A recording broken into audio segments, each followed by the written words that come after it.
வணக்கம். சாவித்திரி சமையலுக்கு உங்களை வரவேற்கிறேன். இப்போ அருமையான சுவையில் ரோட்டுக்கடை ஸ்டைலில் வீட்டிலேயே சுலபமாக சிம்பிளாக பாவ் பஜ்ஜி மசாலா எப்படி செய்யலாங்கிறத பார்க்கலாங்க. இதில் வந்து நிறைய காய்கறி போட்டு செய்யலாம். நான் வந்து இப்போ சிம்பிளாக உருளைக்கிழங்கு பட்டாணி வச்சு தாங்க செய்ய போகிறேன். இது ரொம்ப நல்லா டேஸ்ட்டாக இருக்கும்.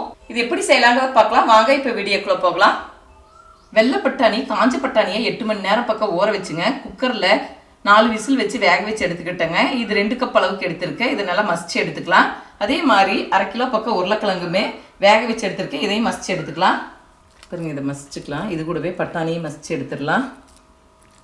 இப்போ பட்டாணி உருளைக்கிழங்கு மசிச்சு வச்சுருக்கேங்க. தாளிச்சு விட்டுக்கலாம். இப்போ பாவ் பஜ்ஜி மசாலா தாளிச்சு விட்டுருக்குங்க.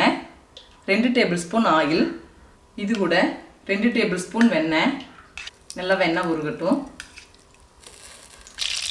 இப்போ மீடியம் சைஸில் 3 பெரிய வெங்காயம் பொடியாக நறுக்கி வச்சுருக்குங்க. இதை சேர்த்து வதக்கி விட்டுக்கலாம். வெங்காயம் நல்லா வதங்கட்டும். இப்போ வெங்காயம் ஓரளவுக்கு வதங்கிடுச்சுங்க. இது கூடவே 2 பச்சை மிளகாய் பொடியாக நறுக்கி இருக்கேன். இதையும் சேர்த்திக்கலாம். இது கூடவே 1 டேபிள் ஸ்பூன் இஞ்சி பூண்டு விழுது நல்லா பச்சை வாடை போகிற அளவுக்கு வதக்கி விட்டுக்கலாம்.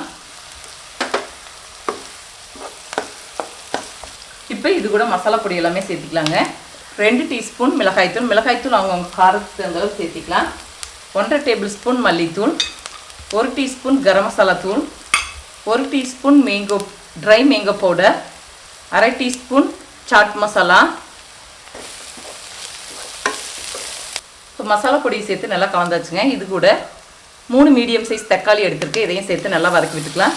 தக்காளி நல்லா வதங்கிறதுக்கு கொஞ்சமாக உப்பு சேர்த்துக்கலாம். தக்காளி நல்லா மசியாக வதங்கட்டும்.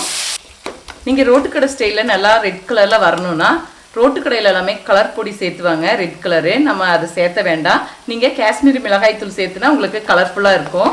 நான் இதில் வந்து கலர் சேர்த்தலைங்க. இப்போ தக்காளி நல்லா மசிஞ்சிருச்சுங்க. இது கூட ஒரு குடை மிளகாய் பொடி பொடியாக நறுக்கி வச்சுருக்கேன். இதையும் சேர்த்துக்கலாம். இது கூடவே கொஞ்சம் பொடியாக நறுக்கினா மல்லித்தலை நல்லா கலந்து விட்டுக்கலாம். இப்போ மசித்த உருளைக்கிழங்குமே பட்டாணியும் சேர்த்திக்கலாம்.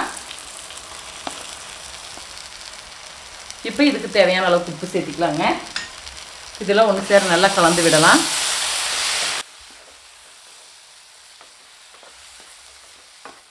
இதெல்லாம் ஒன்று சேர கலந்தாச்சுங்க. இதில் இப்போ ஒரு 1/2 கப் அளவுக்கு தண்ணி சேர்த்திருக்கேங்க. நல்லா மிக்ஸ் ஆகி கொஞ்சம் இலக்கமாக வரணும் பாவ் பஜ்ஜி மசாலா. இதில் உப்பு காரம் புளிப்பு இதெல்லாமே சரியாக இருக்கான்னு பார்த்துக்குங்க. நல்லா கொதித்து வரட்டும். பாருங்கள், இப்போ தண்ணி விட்டு கொதிக்க வச்சதில் கொஞ்சம் கெட்டியாகட்டும். அப்போ இறக்கி வச்சிடலாம். கடைசியாக வெண்ணெயெல்லாம் போட்டு கடைசியாக கொஞ்சம் பொடியாக நறுக்குனா மல்லித்தலையை சேர்த்திக்கலாம். இது கூடவே 1 டேபிள் ஸ்பூன் வெண்ணெய் சேர்த்திக்கலாங்க. இப்போ கரெக்டான பக்குவத்துக்கு வந்துருச்சுங்க. இப்போ பாவ் பஜ்ஜி மசாலா தயாராகிடுச்சுங்க. இறக்கி வச்சுக்கலாம். பாவ் பண்ணை வந்து வெண்ணெயில் சுட்டு எடுத்துக்கலாம். பாவ் பன் கடையில் ரெடிமேடாக வாங்கினது தாங்க. இது வந்து வெண்ணெயில் சுட்டு எடுத்துக்கலாம். நறுக்கிக்கலாம். பாருங்க, இந்த மாதிரி கட் பண்ணிக்கலாம். கொஞ்சமாக வெண்ணெய் போட்டுக்கலாம்.